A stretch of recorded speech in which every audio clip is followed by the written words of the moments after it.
there, and welcome to our show, The Shit No One Tells You About Writing.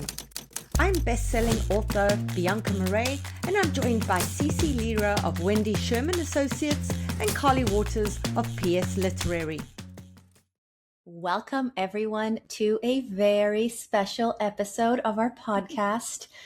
Listen, we've had some really fun original episodes on the show, but I feel like today's episode will become a fan favorite. This is my prediction. Let's see if I'm right or not. So we have, if you're on Zoom, you already know, we have all four of my fantastic colleagues at Wendy Sherman Associates. So we have, of course, Wendy Sherman, our veteran, our eponymous founder, the veteran publishing professional that everyone wants to be. We have Cherise Fisher, who recently got a new title at the agency. She is now the vice president, although I heard that a few people call her the queen. So we'll have to ask her about that. Laura Mazur. Laura Mazur's our superstar on the West Coast with a heart of gold and a genius editorial eye. And we have Callie Dietrich, who, until I joined the agency, would call herself the resident millennial. And so now we also have me. We have me because in addition to being here as your co-host today, I am here as a literary agent with my colleagues. And the goal is to give you guys kind of like a fly on the wall experience. So I want all our listeners and our viewers on YouTube to be able to say that you got to listen in on a meeting, a literary agency's meeting. And of course, we're going to be super mindful of confidentiality. We're not going to say names that we're not supposed to say or figures that we're not supposed to say. It will be a little different from actually being a fly on the wall. But hey, it's close enough and I'm super excited. So welcome, everyone. I'm super excited to have you here. Thanks for having us. Everyone's smiling and nobody knows when to say. So here's what we're going to do. We're going to go in the following order saying hi. Wendy, Cherise, Laura, Callie. Okay, go. Hello. Hello, and so thrilled to be here. Hi, everybody. I'm Cherise. It is amazing to be here. CeCe and I are old hats because she did my first Instagram Live with me. So it's great to be back on the screen with her. I'm so happy to be here too. This is very fun. CeCe, thanks for inviting us to do this with you. And I'm looking forward to this conversation. Hi, it's Callie. This is actually my first podcast ever. So I'm so honored and I feel really safe to be surrounded by my team at WSA. So let's get this going. I love that. I love that. Your first podcast ever. Okay. I feel like we should just begin by having like our usual meeting. Again, being mindful that this will be on the internet. Forever. Yeah, forever. Exactly. Forever. So how's everyone's week going so far? Callie, how's your week? My week's been pretty good. I've been reading this romantasy that I can't put down, but I've been wondering if we think that like the bubble has popped yet. Do you think there's still room for more romantasy, or is it so saturated that like, I haven't represented romantasy yet, but I do enjoy reading it for fun. So I was kind of curious what your all's thoughts are.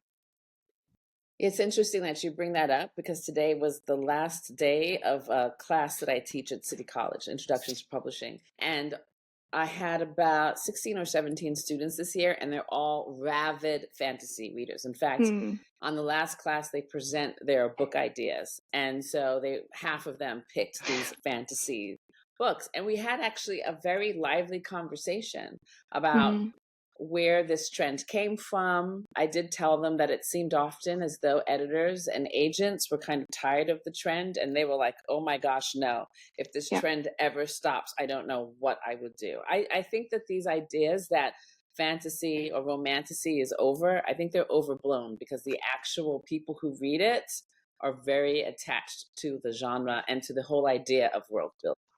That's a relief. Yeah, that's a great point. Such a great point. But I'm going to add that people who are public and fans and reading are loving it. And then publishing professionals need to be thinking about the fact that it's as much as 2 years from when we might read a novel and decide if we want to represent it until it's actually on the bookshelves. Very true. So it's hard to calculate exactly what any trend is going to go for and how it's going to last. But we do our best. And again, I think it's always good to just go with your gut with what you love, because then you can sort of be a trend buster and not a trend follower. Very I feel like helpful. it says so much, Callie, that you're like loving it because, like, to your point, it's not a genre you've ever repped, right? And like, I know you're like me in this respect, which is if you fall in love with a story, it's so rare that you're like, you have to try it. You can't not try it. Yes, but there's always in the back of your head questions about how will this fit in the marketplace, Yeah, all that kind of stuff that you have to weigh as well. yeah, So yeah, I just yeah. wanted That's to fair. hear all your thoughts about it. So thank you. Yeah, that's totally fair. Laura, how's your week? Wait, I love this question about when we dive into other topics and different categories. Yeah, It's so true. If you fall in love with something, you want to champion it. That's why we do this yeah, job for the people and the stories and the ideas that we put into the world. But yeah. each category, each topic, each angle has its own rubric, and they're very nuanced rubrics that editors have in mind. And if we don't know what they are and we go out to editors and say, look, we're so excited about this, we want to know that they're going to be excited too. We don't always have those crystal balls to tell Hmm. us what on that particular day is the nuance they're having in mind. Is romantasy over? I don't think it is. I think it's here to stay, actually. We'll see what happens. But I'm always so eager to try something new and branch out. My own rule for myself is only one new category at a time. So I'm all over the place when I'm discovering. But if I can choose one new category at a time, immerse myself, learn the best practices for that particular category, then typically it works out a whole lot better. It's a smart rule. I like that rule. Yeah, It's a I lot like of that for sure. self-control, though, right? It's a lot of self-control Good point. because if you fall in love with something, it's hard to say no to it. I mean, for me, it's impossible. It's not hard. I can't do it. To me, it's like resisting a chocolate chip cookie. Like, I can't. I will not resist. I like too many things. I mean, that's really what it comes down to. You have to know the people, you have to know the trends, you have to know the nuances, you have to know what's working, what isn't working on a very micro level. And if I don't feel confident, then I don't want to only stick to my own categories forever and forevermore. I want to branch out. We Hmm. all do. We want to do more and Hmm. get greater, bigger, more exciting stories out into the world. But I have to set a limit or else I'm scrambling in too many different directions at once. So I have my core categories that I know I love. I feel right at home in them. And then here and there, I'll bring in something new or different and see how that goes. One day, this reminds me of your really good perspective on agenting, which is like we're like managing a hedge fund. So we need to diversify. We need to make sure that we have like a diverse portfolio because trends come and go. And so, yeah, I think that's really interesting. You do, and you can't put all your stock in one thing because then if that thing is over, you're stuck with the wrong basket, right? So I Yeah. love that. I love the idea of trying different things and opening yourself up. I think as an agent, it's easy to feel like you're in a rut, but it's fun to just challenge yourself. And fortunately, we have access to information where if we need to figure out like what editor might be perfect for a particular book, we can do the Yeah. research on Publishers Marketplace by seeing who's acquiring what. We're not always right, but I think we have access to that information, and it's fun to kind of stretch your muscles. And the Yeah. Publishing Whisper Network. Just Oh, Yes, saying. yeah. for sure. Oh, yeah. And like, I'm sure we all have that one editor per imprint that we can call because we're Yeah. friendly. And you can be like, who at yours would be perfect for XYZ? That's Yeah. so I love valuable. that we're talking about this because I feel like one of the things we do here that I love is that we brainstorm with each other about who the right Mhm. editor might be for a project. Because we all have different relationships, right? We all have Yeah. different friendships over the years. We kind of get the brain trust of the five of us every time we're going with a Oh, yeah. that I to me is love gold. that. Yeah.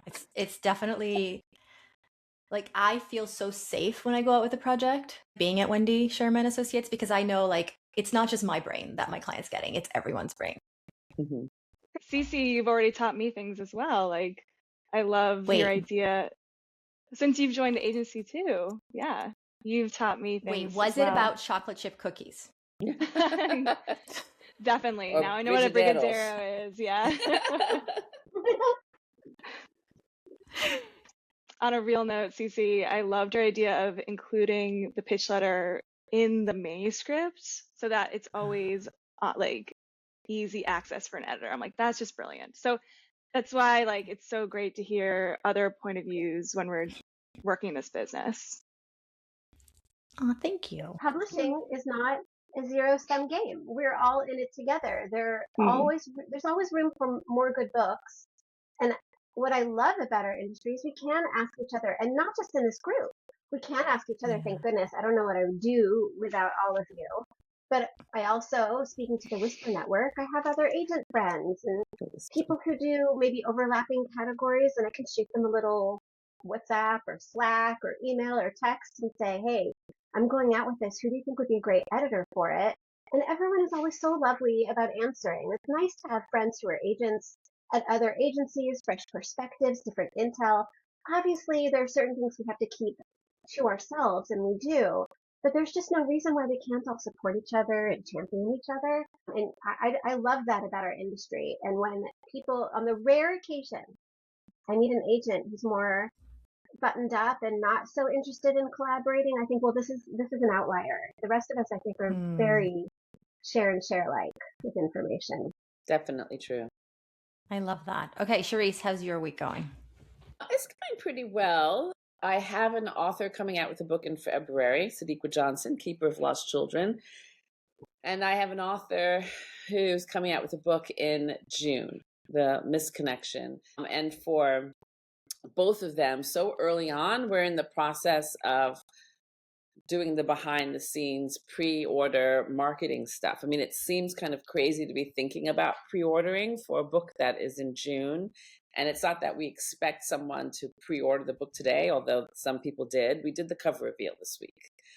It was a cover that was entirely different from the direction that we were going in originally. And we had to make a very quick decision about what the new cover would be, because we announced the cover reveal with Goodreads, big supporter of her books and a huge reading community. So we were very excited that they wanted to do the cover reveal for us anyway. So we did the cover reveal, and just the reception for this cover that we made a decision about in like 3 days was very exciting. It's like, oh, wow, I guess we did the right thing, because everybody's loving it. You know, it's really spreading far and wide. So that happened this week, which was always nice to see. People now calling us for copies. When is it going to be ready? The movie people want to know when it's going to be ready. Our sub writes the person, all those people. There's all this like buzz happening for it, which is exciting. Even though it seems like a far away, it's not really far away. And then Sadiq's book, Keeper of Lost Children, is not far away at all. Like, I feel like that book's coming out tomorrow. And in her case, we're kind of finalizing the pre-order, although the pre-order can't really happen in December because people are focused on spending their holiday money. So we have to have everything ready to go in January. It's just an exciting time, but it just reminds me that there's so many more expectations on our authors in terms of marketing than there ever has been before. It feels like that to me. I've been in the industry for quite some years, and the responsibility, what falls on the author nowadays, seems like so much more than 10 years ago. Would you agree with that, you guys? Like, I just feel like there's so much more that they're expected to do. And consequently, there's so much more that we as agents are expected to do as a result of the fact that there's so much more. Our authors come to us, they don't necessarily know how to do a pre-order campaign. They don't necessarily know how important it is to get a ring light. I remember during 2020, that was like the ring light season. I was like, you had to get a ring light, you know, and all of a sudden we're agents. I'm an agent by day, but I'm also a set designer. Like, what's behind you? Let's curate the background, you know, all of those ways in which our industry is changing, how our jobs are evolving. And I actually kind of love it. But this week, because of the cover reveal, because of this pre-order campaign that we're launching, it made me realize that as an agent, we're ever expanding what our responsibilities are. It's a good thing. Couldn't agree more, Cherise. It is just, it's where we get to be all things to all people. The authors have to do the same. And I think frankly, the editors have to do the same thing. You know, I think editors need to be in so many different departments. They have to be knowledgeable about every step of the way and hands-on. And that, I don't think that was necessarily true 10 years ago, even, because there were people in departments that did things and they're still there. Yeah. But the editor needs to sort of project manage every step of the process with us as partners.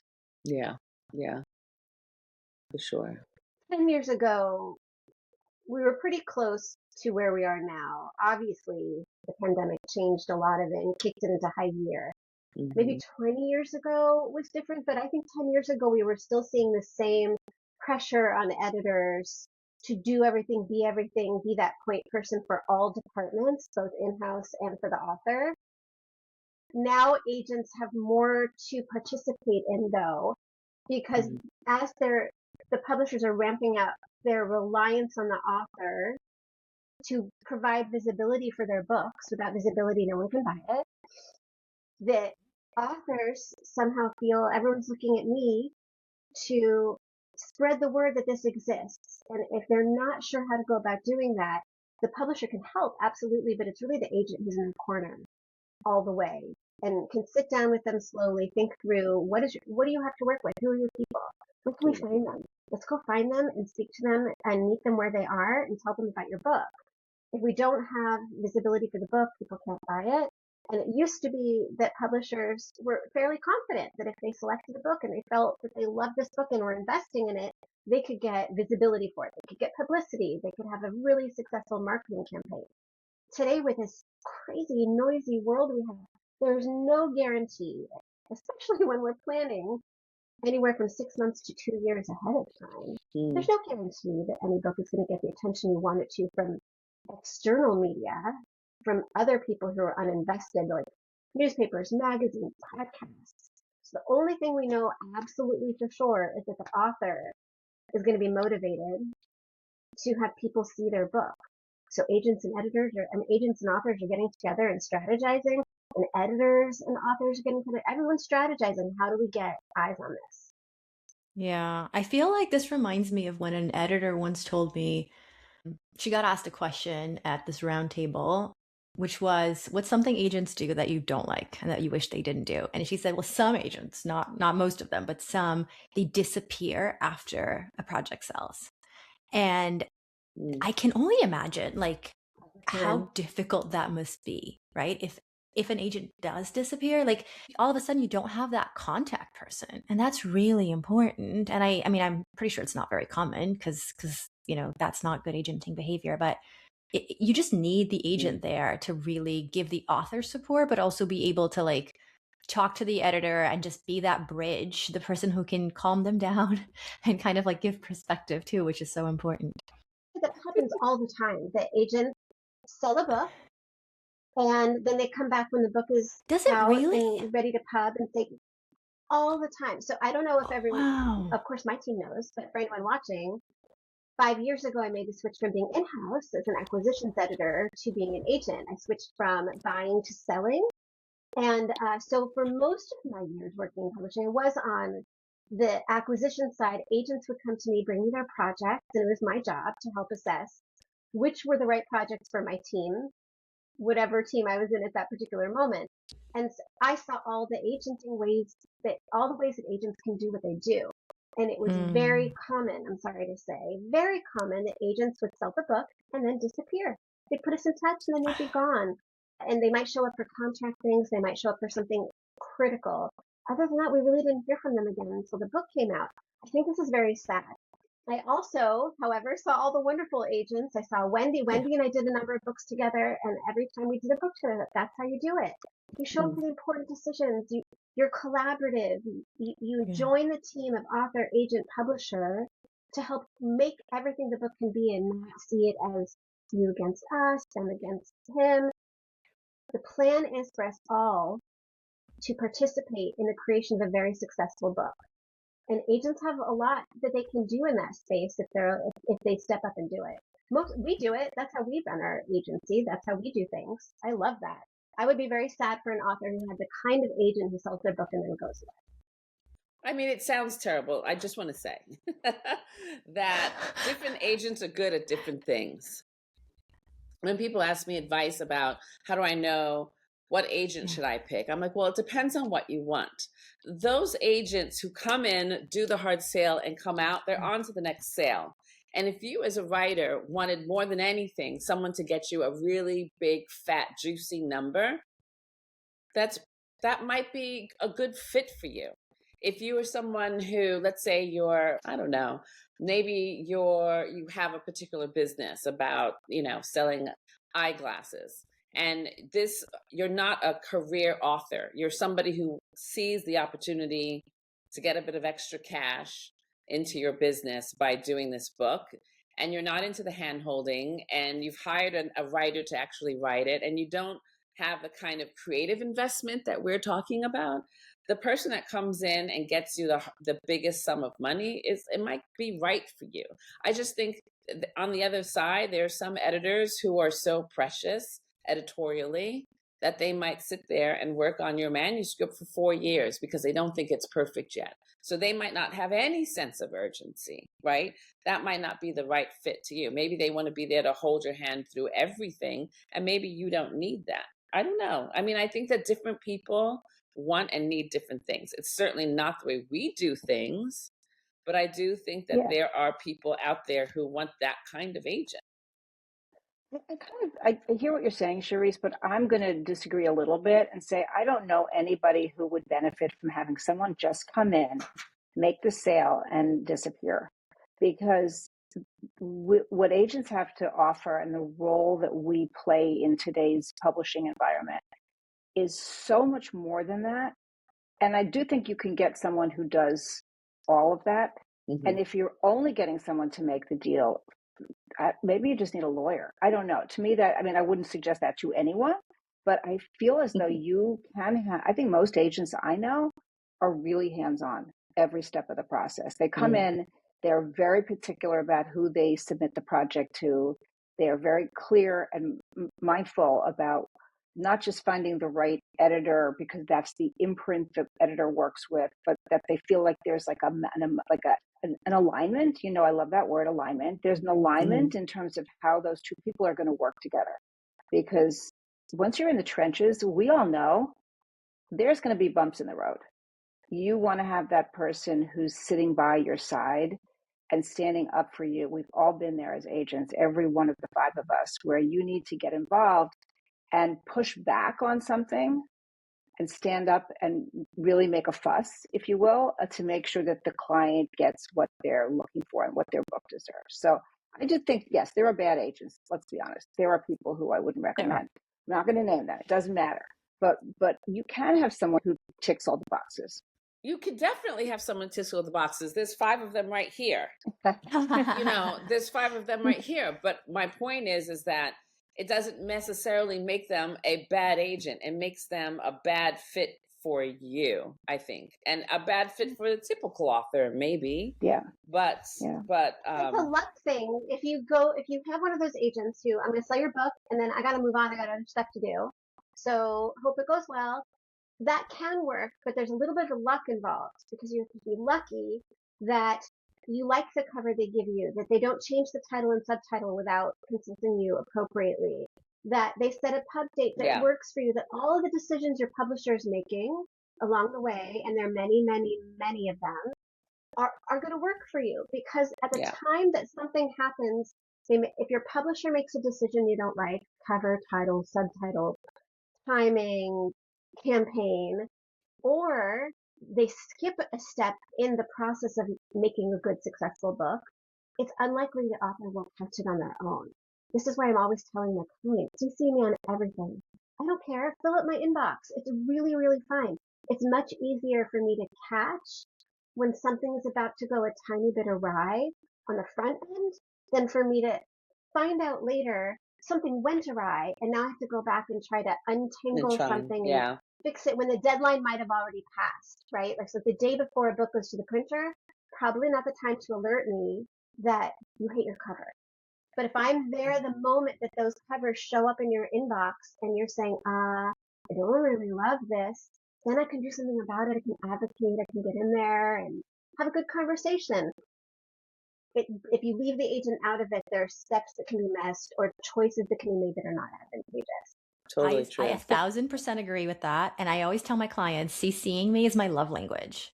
Like, you want to make It's me in your feel happy? name. CC. Their first name. Yes. It's in your Yes. name. CC. Like, Please, please. yeah. And it's just important because a good agent will do everything you described, Laura. And then sometimes we're also able to, in addition to all that, spot things before they even happen. Like, Yeah. the cover Mhm. should be here by now. Hold on. Or I haven't heard anything about format yet, or print run, or whatever it is. Like, we can sometimes anticipate issues. Like, Because we know what's happening. Yeah. exactly. And so much of what we do for our clients is like not letting the bad stuff even happen in the first place. Yeah. And I feel like we're working behind the scenes. So we're not Yes. always CCing our author. So like sometimes you got to have an aside with the editor, be like, are we sure about that pub date? Like things where you don't want to alarm the author, but you have your concerns that you wouldn't know about if you weren't in the loop. True. So And let's add to this controversy that there is a chance, a reasonable chance, that from the time you sell your book until the time that you hand in your manuscript and when it's published, your editor might not be there anymore. Yeah, I was just about The to editor say. you sold the book to. And then who Yeah. is your anchor inside the Yeah. publishing house? Now, I've seen it happen where the editor that comes in as, we call it being orphaned when an editor leaves, and then the author is given to another editor.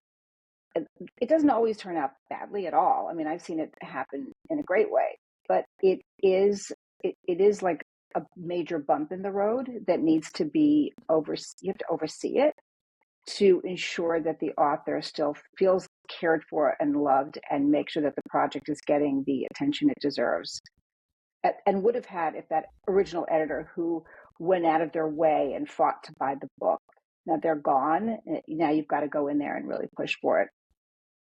Absolutely. The other 100%. factor in this is that even if you do have the same editor, if the editor's team is telling the editor, don't change the cover, don't change the title, don't change the pub date, the editor works for the boss and the team in-house, but we get to work for the author.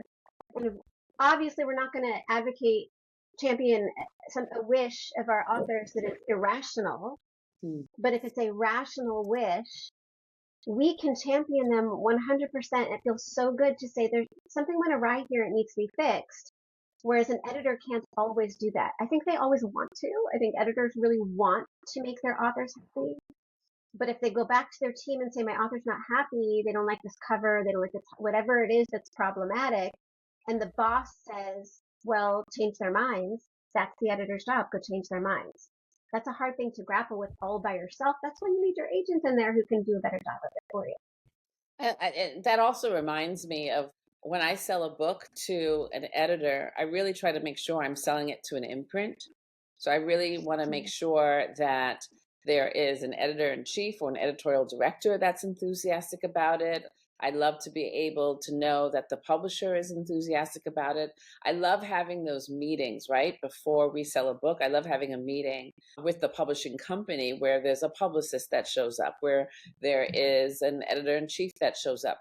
Because if you have the support of the entire imprint, should one person out of that team be somewhere else, there's still a foundation and there's still relationships that I have with other people at the imprint that can help keep the enthusiasm going over the book. I love that insight. Okay, now Wendy, how's your week going so far? Yes, how's your week, Wendy? Oh boy, that's our fearless leader. CeCe. How's your week? I'm going to preface this by saying we're coming up to the end of the year, so there's like a lot of stuff happening that happens as the year comes to a close. So we're closing a few deals still, which is exciting, and we're putting out a few fires, which is not so exciting, but it has to be done. And I would say like things are kind of intense right now. I think that there's like a pressure that comes at certain periods of time in publishing because publishing closes for the holidays and because like at the end of the summer people feel like pressure that they want to get things done. That's just to say that I think things are pretty intense right now. And I have talked to editors this week who are like, wow, it is just wild right now. And I just think we're all trying to finish up business. And that just, it makes it fun and exciting and challenging all at the same time. And I mean, we know that people in publishing never really take a break, right? I mean, I don't think they do. I know I don't. I don't know if all It's of a you. myth. Like, oh, publishing slows down in December. Like, look at all of us. Okay, so for our listeners, today is December 9th. I know that this will only air in 20 days, but it's December 9th. We are supposed to be slowing down, okay? Meanwhile, we're each super busy with everything from like new clients that we're speaking to, potential new clients, fires we're putting out, deals we're closing, editorial calls that we're having. Cherise has all the publicity things that you mentioned. Like it's a lot. Callie, you had lunch with someone, didn't you? About a book, I think? Yes, I did. I had lunch recently with Lori at Crown. Maybe I'm not supposed to name names, but we're working together on a it's public information. Yeah. we're working together on a speculative debut that I sold her this summer. So we had lunch recently, and she gave me an advanced copy of this book that's coming out in May and going to be huge. So I'm like, that's the fun part of publishing, when you get these books ahead of the public. And I'm like, this. Wait, she gave you an ARC for a May book? Yeah, and it's going to be really big. This author, Wow. she's like a huge podcaster, and I think there was already like massive pre-orders, and I'm loving it. I'm really enjoying it. I'm like, should I plug a different agency's book? I don't know, but that's like, it's really fun to get those insights and kind of see into the future a little bit. You can plug anything. We're generous. We're generous, lovely people who want authors to succeed. Like I feel very strongly that, like, I'm going to borrow Laura's words, this is not a zero-sum game. No, definitely not. Yeah. So it's really great to have those one-on-ones with editors and get that face time, and you learn things that you never would have known about them otherwise. So it's really valuable. What I think is, I mean, for my week, like, I am so excited about certain things that are happening that I'm not allowed to talk about. Been having some really great conversations about a project. At the same time, it's December, so it's one of those situations where contacting people and getting everyone to be like on the same page is such a challenge. And I'm also like kind of celebrating you guys because I signed a new client. Yay! Yeah.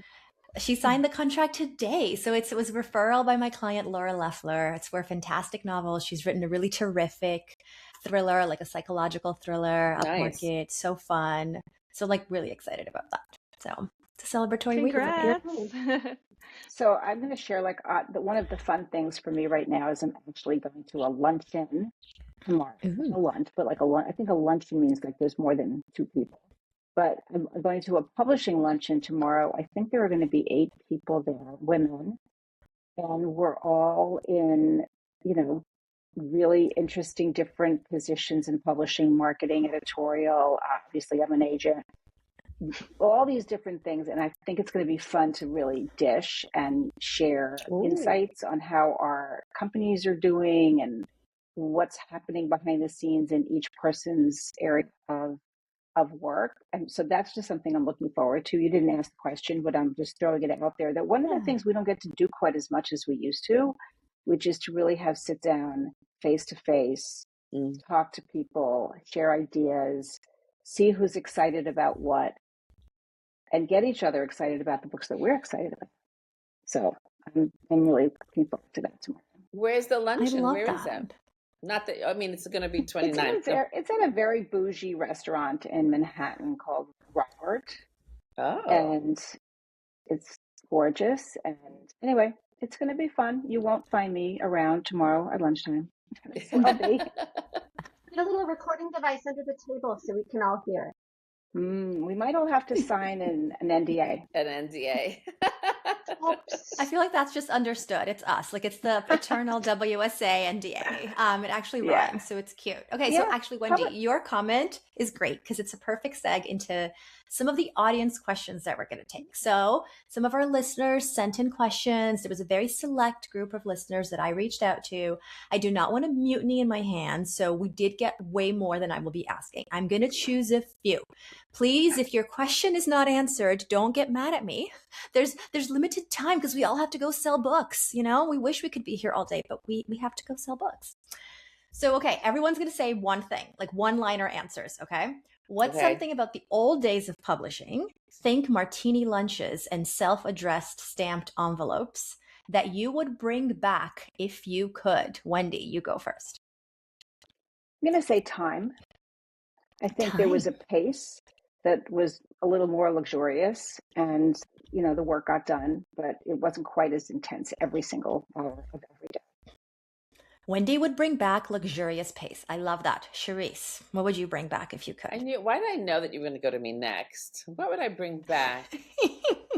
Want me to go to you last? Back? I can do that. No. I mean, I'm going to deal with it head on. What would I bring back? I mean, it's interesting. Back in the old days, I was on the other side of the desk. I guess one of the things that I miss is being able to pick up the phone and talk to people very easily. Nowadays, you have to schedule a phone call with someone. Remember those days when it was just like you knew you called this number, it was a landline, and they picked up, or they put you on hold, or they called you right back. Like, it was just a lot easier to talk to people. When I started in publishing in the summer of 1994, I did not even have an email address. Neither did my boss, right? Like, so we talked to each other a lot more, and I miss those days of being able to call someone immediately and get them within a day. Now it's a little bit more complicated. That's a great one, being able to pick up the phone and call someone. Okay. Spontaneously, yeah. Laura, you go. I am going to be controversial here and say I miss BEA, Book Expo, the big conference at Javits Center. All you the stole editors. Callie's answer. I love BEA. I'm sorry. Well, let me steal mine, because mine is also, I really would like to slow the pace down, have a little more time to focus on each individual project. But I had to pivot, Callie, so start thinking. It's a pivot.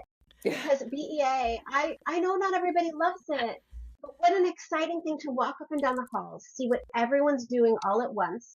There's a little bit of like a high school reunion vibe sometimes, because you'd bump into people you worked with 3 imprints ago. True. Right. That was so fun. And it gives you an opportunity to catch up that wouldn't find its way to you in another manner. It's just like this organic, beautiful way to all come together and have a chit chat in the lane and bring some fun books home and maybe a tote bag or two and a pen and all that swaggy stuff. I loved it. I missed it. I'm holding by that. Callie, you don't have to think of a new one. You can just echo that. Yeah, I knew you were going to answer that because you and I have chatted about this. It's up to you. I refuse to pivot. I really want Book Expo back as well. Let's make it not controversial. We'll have 2 votes for coming that. home with a giant stack of books and a new tote bag and all that kind of just excitement of being the Javits Center. I miss it, and I think it will be back soon. We'll manifest it. Oh, what's BookCon? Is it BookCon? How is BookCon? What is BookCon? So different. That Totally is different. for like readers. So it's Got like it. Book Expo is for us, the publishing Professional folks. readers, us Publishing, professional professional. readers. Yeah.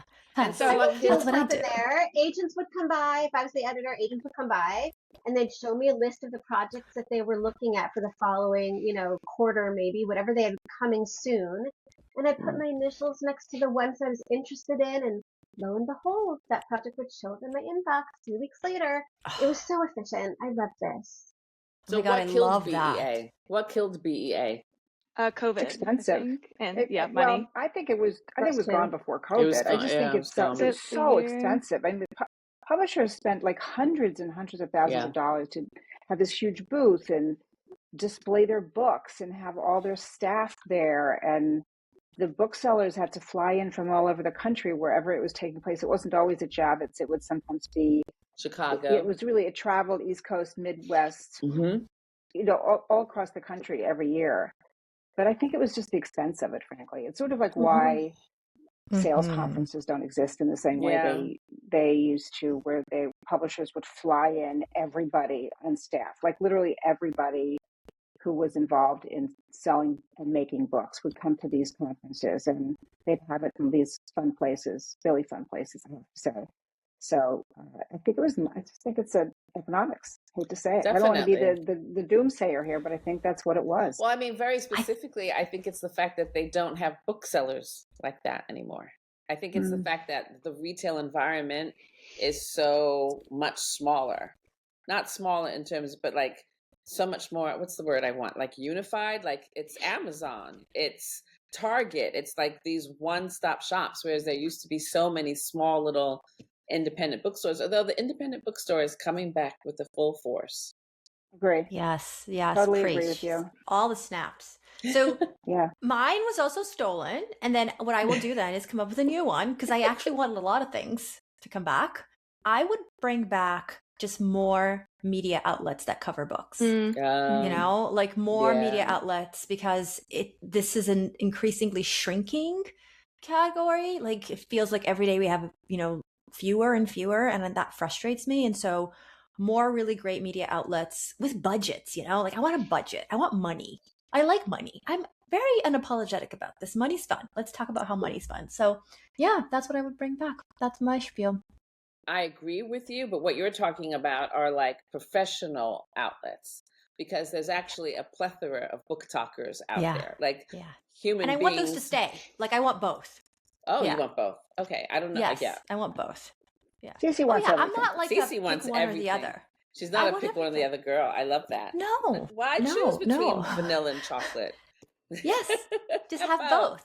Actually, have specifically vanilla bean ice cream with chocolate fudge. Like that's the right way to go. Oh yeah, that's and chocolate cookies on top. I know you. Okay, I'm gonna move on to our next question from the audience. This one's gonna be, because I want to ask a few questions just for a few people, just so that we can ask more. Because or else we won't have time for everything. Laura, all I hear from my agent. This is an agented author. All I hear from my agent is how much editors move. Why do you think that happens? Oh, there's a lot of moving. That's a good question and a true question. Editors do move their jobs a lot. They're like literate tumbleweeds. But this is not because they're not flaky. This is not about flakiness. As in most things, when we ask questions about public, but why, it's a follow the money thing. I think it's a follow the money thing. Tell me if you disagree, you guys, but this is my take on this. Publishing is a precarious industry. It's not like there are these wide margins of profit. It's very hard to make a profit on any book, no matter what it is, let alone an entire list at an imprint at a big publishing company. And at any time, if that margin gets even smaller than what the publisher was predicting, it makes a lot of anxiety in-house. And the people who sit in the offices and make decisions about organizing companies, they're going to want to fiddle. They're going to want to, instead of letting the pressure trickle down and live in a space where their books aren't making as much profit as possible in that little margin, is they're going to say, let's pivot, let's streamline, let's future-proof, let's course correct. And they'll want to fiddle with things. Maybe they'll merge two imprints. Maybe they'll take an imprint and split it into two. I know an editor that's had the same job, but under 5 different imprints through all the time that she's been working, because she keeps getting acquired or shifted or traded out. And editors live with that instability. They live with the knowledge that at any point, if the numbers aren't looking great, the publisher or their boss will say, let's make a change. And that might mean you lose your job. Your team gets absorbed by another team. They don't need you anymore. They're going to fold your imprint. They're going to start a new imprint, whatever it is. So if you're a smart editor and you don't want to not have a job, and you see there's a very cool job at another imprint, you might want to make a little leap where it looks like the ground is a little more stable. If the industry overall, if the profit margins were more stable and predictable, I think we would see less moving around. Of course, I don't know. That's another question for the crystal ball, but I think it has to do with the money. The job instability for editors is so much pressure. I really feel for editors. Let's all save the editors, people. They work so hard and for so little safety net. So thank you, editors, for all that you do. And I'm not only saying that because I used to live in that space for so long. It continues to this day that editors do everything for everybody and they love what they do. If they didn't love it, they'd probably hate it, but they do love it. And staying in one job for a long time is a rare, exciting thing for an editor. Yeah, I know a couple acquiring editors who listen to this, so they will now love you even more. Laura, Callie, did you want to say something? I was going to say, I think it's also about opportunities for growth and promotion. Oftentimes, I don't think if you stay, they're going to give you that raise you need and deserve. So unfortunately, I think that's a driving force as well for why people So switch like you have around. to move out in order to move up, because Yeah, that's what I Yes. hear too. that's Yeah. that's kind of the vibe I get from Yeah. editors. Which is Yeah. still a follow the money. It's a follow the money, yeah. It's all about the Sorry. money, definitely, on both sides. Publishing, we love you. You drive us bananas. But I do think that's every industry. You always quit your way to rich. That's every industry. Mm. The problem why we're so aware of it is because publishing is actually a very small industry, you know? Yeah. But who stays Yeah. at a particular bank for 45 years? I Right? also think that the reason we notice it more might be because of the long runway for a book to come out. So, we That's true sell a too. book Yeah, and then, that's true too.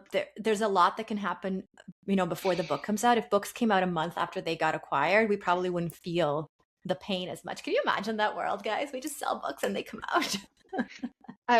When you Guys, if you're not watching on YouTube, you have to, because Callie's face when I said that purely magical hypothetical, she was like, yeah.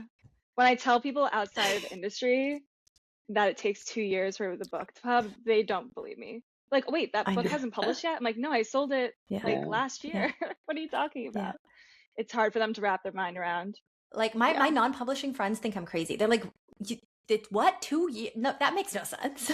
Exactly. I mean, even authors are shocked by it, right? Well, an author is shocked by it. You sell their book and you're having a conversation with them and their editor the first week after you make the sale, and they're saying, we're thinking of publishing the book 2.5 years from now. Yeah. Right? I mean, I think it's just shocking to people. Even people who are authors, want to be authors and have sold their book, they're surprised how long it takes. And it takes even a long readers time to do it right, and you don't want to rush it. You really don't want to rush it. You don't want to rush it. You don't. A long runway is so useful. I mean, just look at Cherise's anecdote about her week, right? Like, Cherise, you've been working with your 2 clients whose books come out next year, and you're doing all this marketing, all this publicity, and like you need that runway to build a buzz and to make sure that those books will break out and be the success that I mean, that 2 they years can be. actually goes by really quickly. Actually, Yeah, that's the weird does. thing. 2 years goes by really quickly. I mean, compared to a magazine where you blink and there it is coming out of a printing machine, that's one thing. But you could work on a movie for 10 years before it's made. So That's so true. Okay, so Wendy, this one's for you. Can agents be friends with other agents outside their agency, or is it always a frenemy situation? P.S. This author who sent in this question asked me to add that she is writing a book not about agents but about frenemies. So, for whatever that's Interesting. That's a great topic. I'm going to say yes. Agents definitely can be friends with other agents outside their agency. I have many friends who are agents. I don't like the word frenemy, or listen, it's a real word, and there's definitely frenemies. But I think what it is that agents in some sort of innate way are competitive. That's what makes us good agents, is we're competitive. And so it's hard not to feel like you're always selling, even when you're with your agent friends, like you're talking about the deal you just made or the author you just signed or the big review you just got with your author. So I don't think that's a frenemy. So I'm going to give, that was a half and half answer. I like that. Okay, Callie, this one's for you. What's something that's changed for you in your life / agent life in 2025? Was it a positive change or a negative change? Well, I think the team knows that I got married this year. So it was a very positive change. But I do think it's, impacting my taste in books as well. Like, I read The Wedding People this year. I read The Husbands. I'm definitely interested in books that grapple with that kind of, new marriage or like planning a wedding. There's just so much drama that's rife with all that. So yeah, that's the big update from me. I And love that. definitely positive. Yeah, and it's a change in your life and agent life because, as you said, it affected your taste. Yeah. They say that if you want to learn about a person, an editor or an agent, go look at their books. So anybody who wanted to get to know Callie, if they followed along what she's reading or acquiring, they might learn a little bit that reflects her personal life. I mean, that makes sense, right? It does. Okay, it makes sense, but I want to go on the record and say that I represent some disturbing books, guys. This does not reflect my life. Okay. It might reflect my inner life, but my life is quite nice and tame. Okay. I want to go on the record and say that. Okay, Cherise, this one's for you. And this person Okay. specifically asked me to ask you. Oh She's like, can you gosh. please ask Cherise? I know she's close to queries, but I need to know this about her purely Oh. because I'm curious. Oh. What is your editorial process like with your fiction clients? Oh, it depends on who the fiction client is. It depends on what they need from me and what they want from me. So I could have an author, I could have a client like Diane Marie Brown who gives me a manuscript. That's like, and here's a manuscript. I'm like, oh, you're working on something. I mean, I kind of always know she's working on something, but I know about it's funny, Sadiq was calling me right now. I know about the book when she delivers a draft to me, right? And then on the flip side of that is Sadiqa, who's calling me right now, who will schedule a telephone call with me and say, I'm thinking about the book and it sounds like this, right? So it really just depends on the client. Gotcha. Is the answer to that question. How much support they need. You adapt to your clients. That's your style. I adapt to my clients. And probably in Cherise. 2026, they will be further adaptations. But for I now, love that. I adapt to, I'm a bit of a perfectionist actually. And I actually love editing very deeply. You know, I love moving words around on the page. I love sharing ideas. Like I actually really love that part of it. Before I was an agent, I was briefly a writing coach. Before that, I was an editor. So I love that part of the process a lot. And some people want that. And some people will seek me out for that. And other people just want a different relationship. And that's completely fine. Okay, question for everyone. What is the one prediction you'd make about where publishing is heading in 2026? Callie, we'll start with you. My prediction for 2026 is that publishers will be looking to Substack more.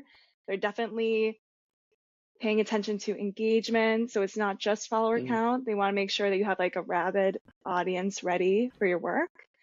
But I also think in terms of the books that publishers are looking for, they're definitely focusing on things that maybe are escapism for the reader. They want like some kind of happier endings. I'm kind of hearing that that's the vibe. We want things that are, uplifting because reality is disturbing as it is.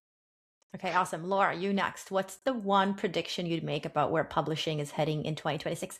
Or you can do what Callie did and share too, because, Callie went rogue and you can go rogue too. I'd like to go rogue. I think we're going to continue and push the envelope on drama. I think that big, noisy, urgent, wow, knock it off the page books are going to be what editors are looking for. It's not new to say that editors will and editorial teams, publishing teams will sit in the ed board room and bemoan that a project is wonderful but a little quiet, right? That's the word we hear. A little quiet means we're not sure we can get enough attention for it. But urgent means there's high drama, there's impact, there's energy behind it in a very dramatic way. And I think next year is going to be a year where anything that even hints at quiet will be a hard sell. Okay, Cherise, what about you? What's your one prediction for 2026?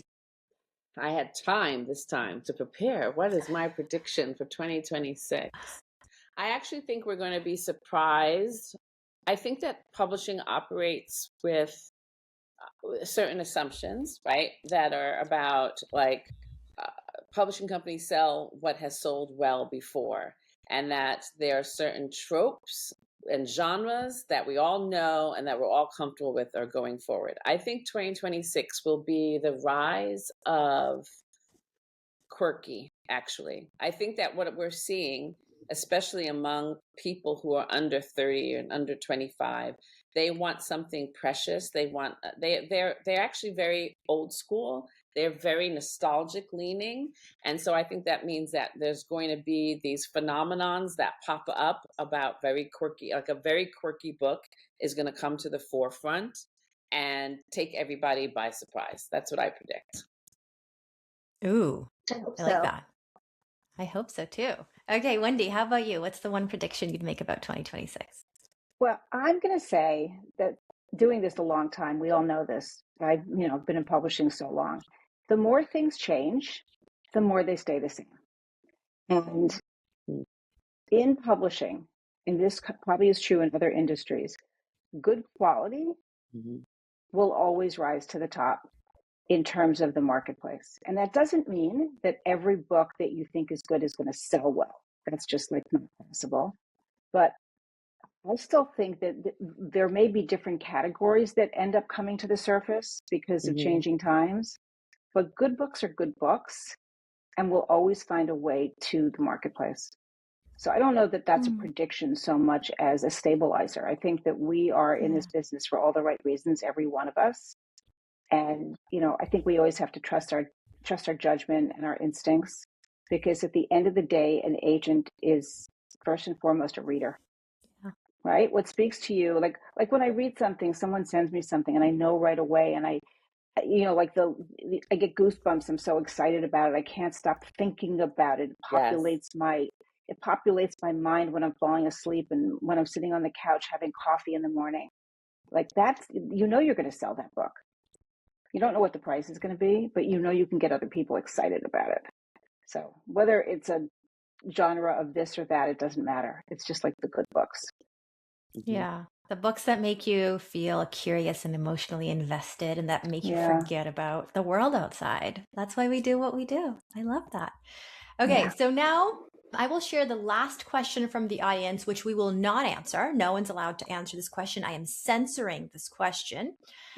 It was sent by a very funny writer from the writing community. I know who you are. She has a great agent. You're a lovely person, but she meant this as a serious question, but I'm going to censor it. Are your meetings now longer since CeCe joined the team because she talks a lot? And I'm not letting anyone answer that one. We're not doing that one. We're just going to ignore and go and smile and flip our hairs. Okay, so guess what we're going to do now? We're going to play Never Have I Ever. So for context to listeners, we played Never Have I Ever, and by we, I mean Callie, Laura, and myself. I'm just having like a, New York lunch in between publishing meetings. We'd taken some meetings in the morning. We still have some meetings in the afternoon, and we played Never Have I Ever. And we posted this. You can find this in the Wendy Sherman Associates Instagram. If you don't follow us, you have to, at WSA_literary.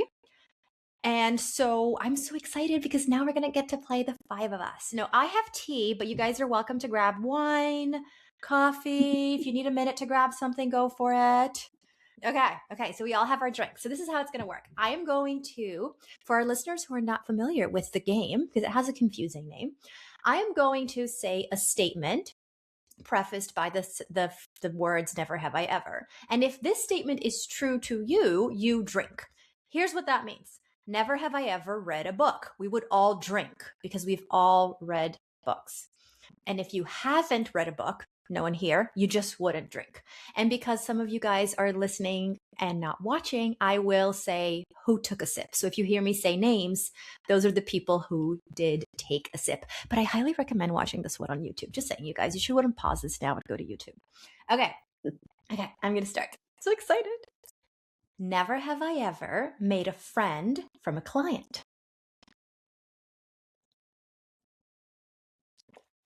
We all drank. Okay. Never have I ever sold a book that several other people told me was unsellable.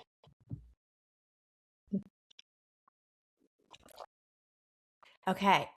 The only person who did not drink was Cherise. But you know what?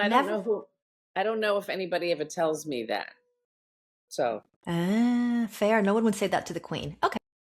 Never have I ever cringed at something a client said on social media.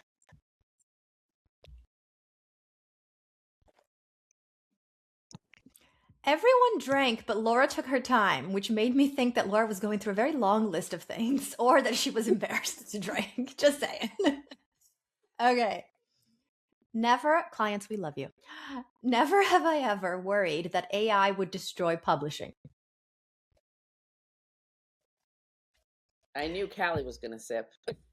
The two millennials drank, Callie and myself. Like we the younger you are, the more doom and gloom. This is what I think. Yeah, don't worry about what you can't change and can't control. If that were me, I'd have so much free time. Like, okay. Never have I ever. This one's controversial, guys. This one's controversial. Never have I ever been tempted. The word is tempted to poach another agent's. I'm the only one who's drinking, aren't I? I am. Good. I would never do it. But I would never do it, but I've been I tempted. would never do it. But have I looked a little like, oh, but maybe that person will decide they don't want to be an agent anymore, and then it would be my turn for them? Temptation is defined by a desire in your heart, a strong desire in your heart. I am calling bullshit on anyone who's not drinking. I don't believe you. I'm drinking. I agree. I'm changing my vote. Wendy's drinking. Callie, did you peer drink? pressure? No, Callie didn't Callie drink. would never. Callie didn't drink. No, Callie and Cherise are the Gryffindors of the group. I don't believe you. I just don't. Sorry. Okay. Never have I ever regretted choosing a specific editor when submitting a project.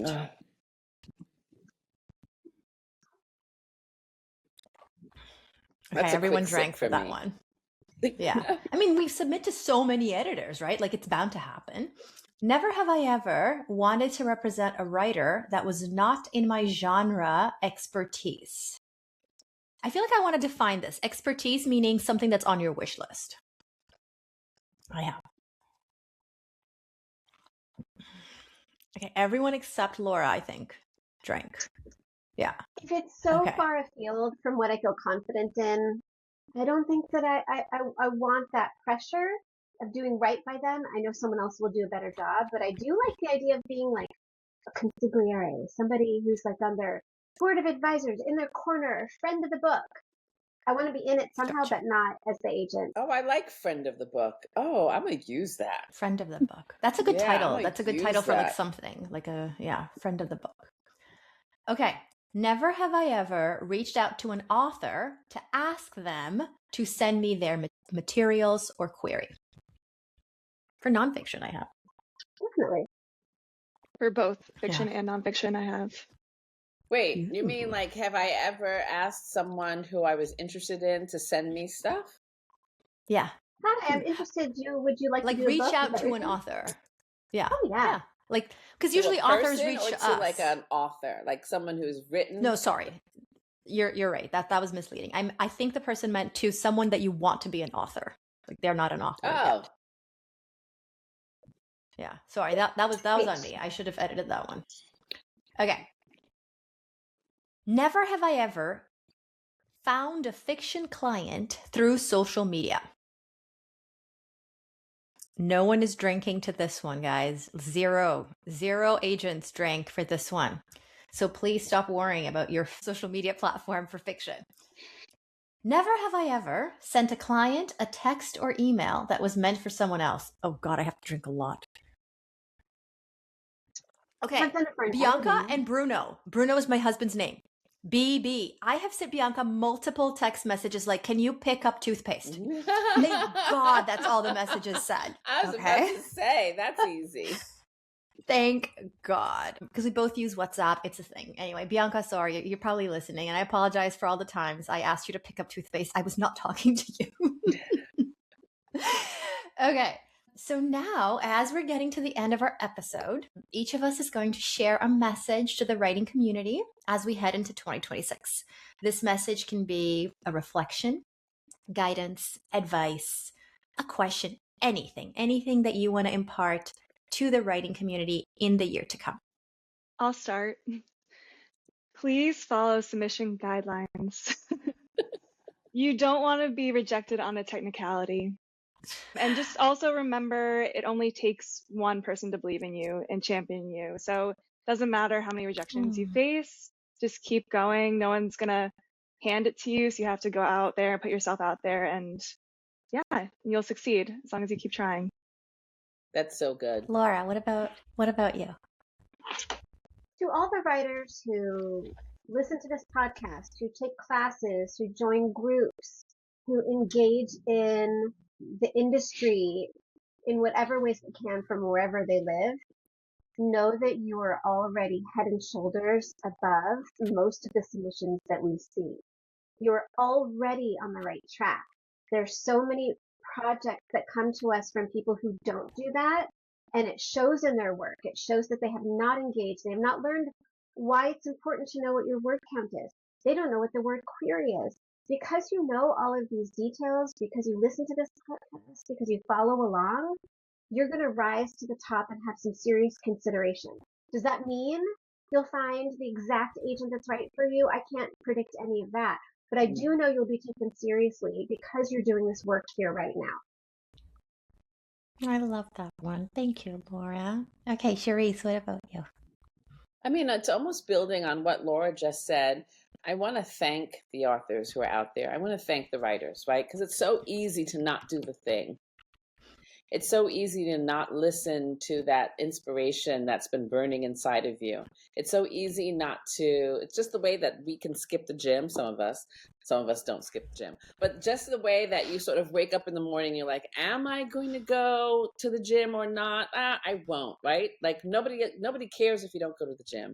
Nobody cares really if you don't sit at your desk and do the work until the work is done. So I just like to thank writers for showing up for themselves and for whatever inspiration is imparted to them from the universe that they commit to putting, I was going to say on the page, but on the screen, I suppose, for other people, because books really do matter, and you're the beginning of that entire project.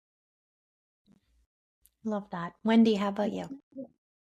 Yeah, I'm going to just speak up and agree with what Laura and Cherise have said, because I have so much respect for people who put the time in, get up early before their kids are up, stay up late after their husband's asleep, and do the hard work of writing. Just sitting there and thinking and putting it on the page, I'll say on the page. It is so hard, and I have so much respect. I'm in awe of the hard work and the dedication and the faith you have to have in yourself. And putting in the time and the effort, that is just not a small thing. So, I mean, I say thank you to those people, and you don't need me to validate whether your book is good. You don't need any agent to validate. That's not what this is about. There's not good or bad. It's a hard way to choose to make a living, or to choose to spend your time. So I just say thank you. I think that it's beautiful. It's a beautiful thing. Wendy, this is a sidebar, but I have to say it. I have many favorite things about you. My number one favorite thing about you is that you've been doing this for so many years, and you sound just as excited and enthusiastic as I'm sure you sounded on day one. Do you know how rare that is? Do you know how rare it is for someone to have all your experience and keep that sense of wonder and appreciation and awe? So true. That's amazing. That is amazing. I just want to say Thank you. I will share a piece of advice, if I may, with the writing community. I know it's unsolicited advice, but I guess if you guys listen to the podcast, you might want my advice. If you don't, just skip this part. Here's my advice. Make 2026 the year that you make at least one big investment in your writing. That could be anything. It could be like, I'm going to write for X hours a week. I'm going to be protective of that time, carve it out, and really focus. It could be a course. It could be joining a writing group. It could be going to a library and talking to librarians and just being like, hey, can you tell me like what books get checked out the most and what's happening? It could be anything, okay? But make it the year where you invest in your writing and you invest in your career as an author in ways you can control. I think it's awesome to get an agent, get a book deal, become a bestseller as a goal. I do. But these are not goals that are dependent only on you. Whereas certain things do depend only on you, like if you make it your goal to write for, 4 hours a week or however long you have, that is something you can control with a lot more probability, one might say. So that's my message to the writing community.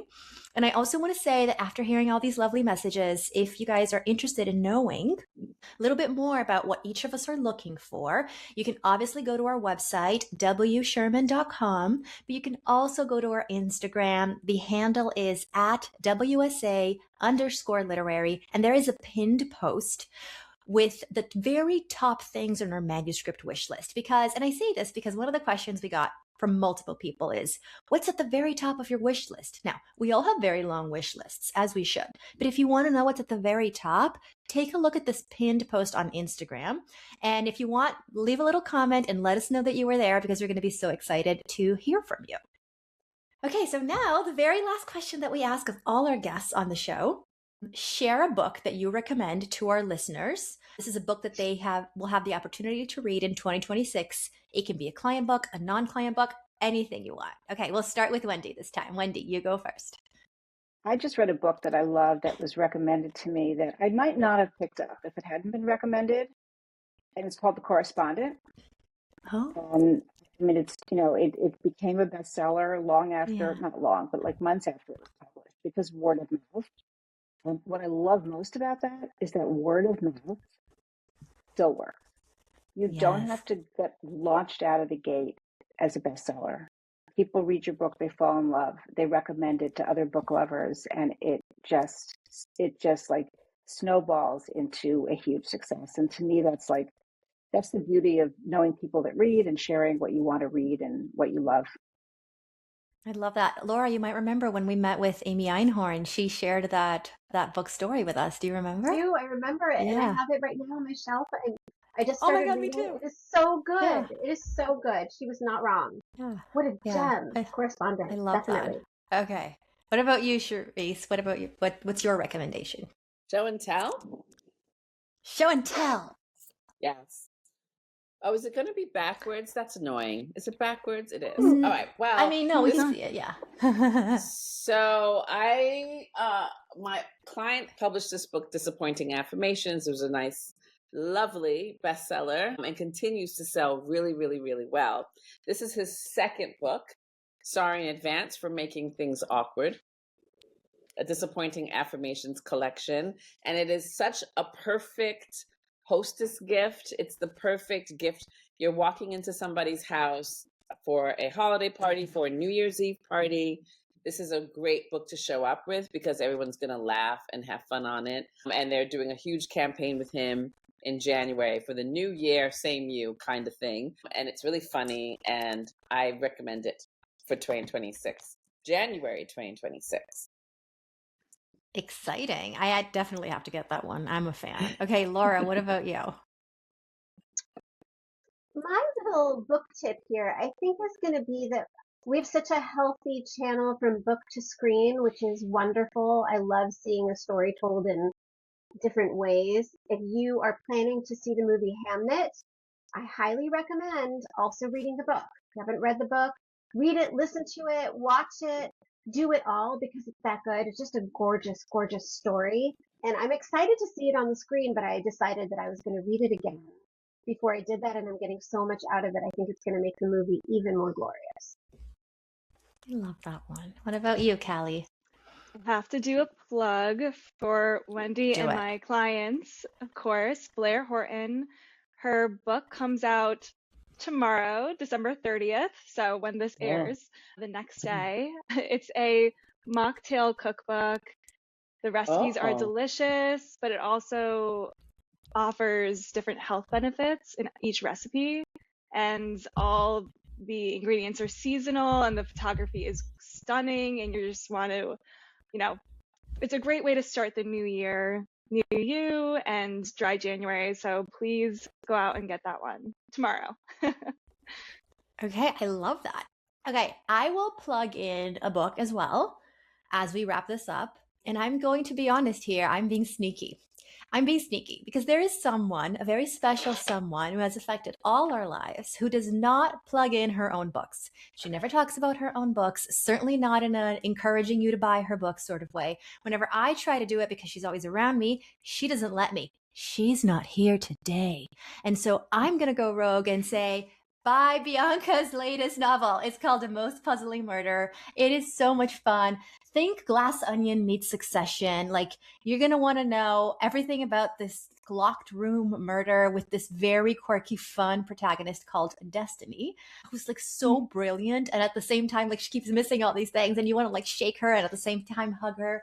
And the book is just the best. So if you've already read A Most Puzzling Murder by Bianca Murray, I highly recommend checking out The Witches of Moonshine Manor. Hum if you don't know the words. Or, and I should say, if you want to make God laugh. So essentially, all of Bianca's books. She's going to be so mad at me when she sees this because she's always telling me the podcast is not about promoting my books. I do not care, B. You can be mad at me and I will continue texting you to pick up toothpaste. So get mad at me. Watch me not care. Okay. Thank you, everyone, for joining us. It's been so much fun. This has been so much fun. Thanks, CeCe. CeCe. And that's it for today's episode. I hope you'll join us for next week's show. In the meantime, keep at it. Remember, it just takes one yes.